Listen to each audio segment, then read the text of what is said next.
Hello, everyone. I'm Ron Berger, and this is the Astrology News Report for January 12th, 2025.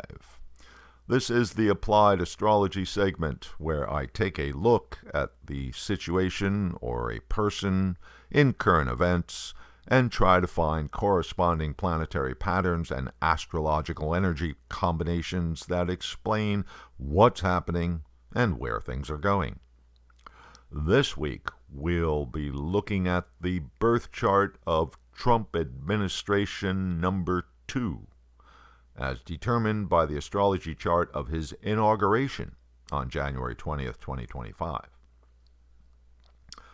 In traditional Vedic astrology, an astrology chart would be prepared for when the new king gets crowned and ascends the throne. From this chart, the ancients would determine how the reign of the new king was going to go. So, bringing that concept forward into modern times, we can make the inauguration of the president as the birth of the new administration and make predictions based on that birth chart. So, here we go. Now, this report is being prepared before the actual inauguration, so I am going to assume that it will start on time, which means a birth chart based on 12 noon on January 20th, 2025, Washington, D.C. The resulting chart gives an Aries ascendant. Aries is the sign of the adventurer. Aries is the pioneer. Aries wants action. Aries takes risks. Aries is always seeking new challenges. It's a restless sign and impatient for results. Aries needs a purpose in life and is hasty in starting things. There's a liking for implementing new concepts, new ideas right away without proper forethought or planning, and therefore a tendency to run into self-created problems. Okay, so as usual when evaluating a chart, we start with an analysis of the ruler of the rising sign. In this case, that ruler is Mars, and it is retrograde at 0 degrees Cancer, the 4th house of the chart. A planet at 0 degrees is inherently weak. The planet is in transition from one sign to another, and therefore not able to fully manifest from a sign. And Mars doesn't like being retrograde. It's the planet of action, being held back from normal forward progress. The action planet becomes frustrated when action is delayed.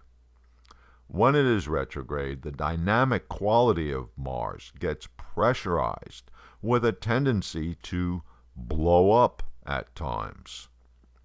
When Mars is retrograde, it means there's a high potential for actions to backfire due to acting under pressure, producing unintended consequences.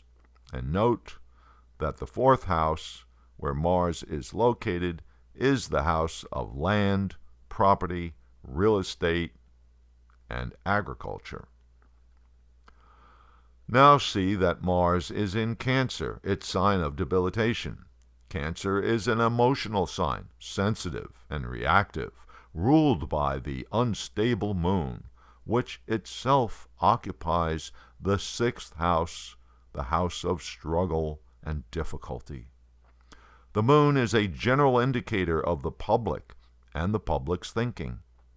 See, too, that the moon is in an exact square with Mercury, the planet of facts and data. The square aspect is an inimical arrangement. The moon, manifesting as the public's thinking, is at odds with facts and data.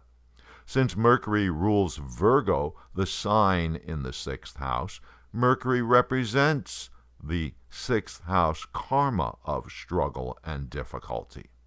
And we find Mercury placed in the 9th house of laws, courts and judges. So we can easily see where this is going. The Trump administration is going to run into a lot of legal challenges. Looking around the chart for some other combinations, we see that at the top of the chart, there's a conjunction of Sun and Pluto.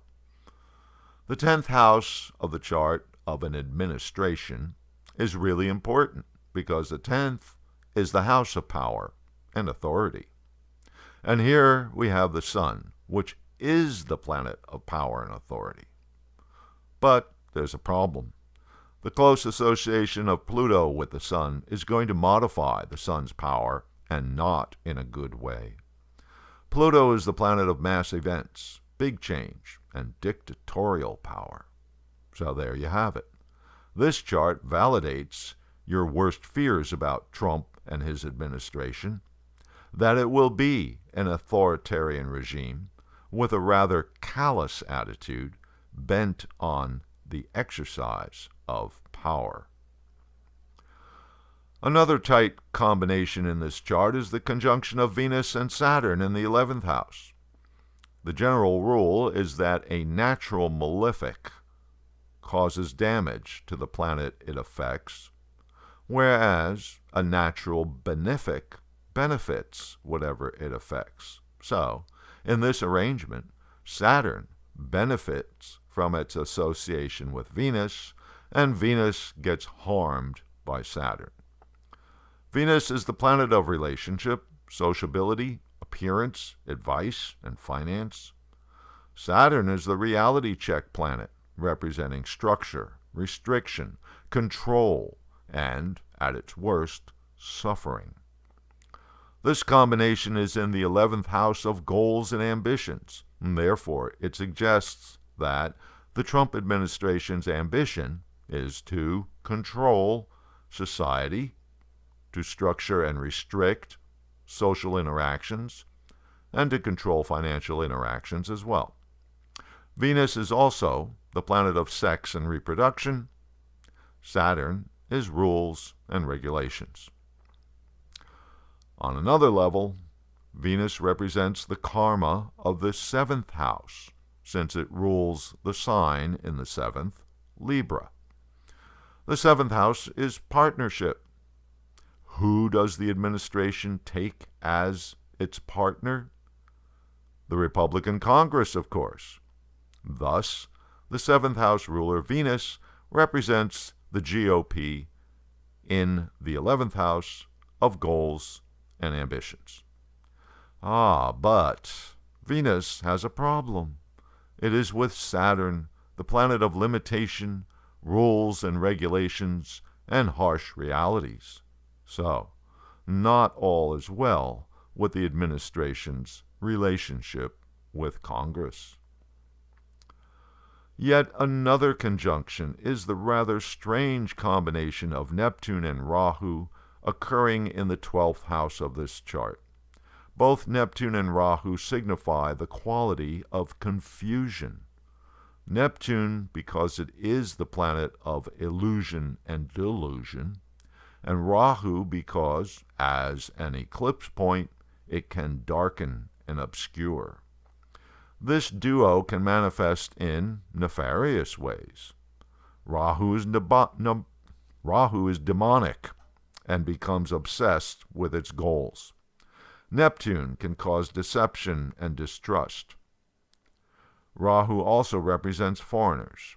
So with Neptune, we get distrust of foreigners. Rahu represents innovation. Add Neptune, and we get suspicious of innovation. This nasty duo is functioning in the 12th house, the house of the unknown, including unknown people and unknown places. In other words, foreigners and foreign countries.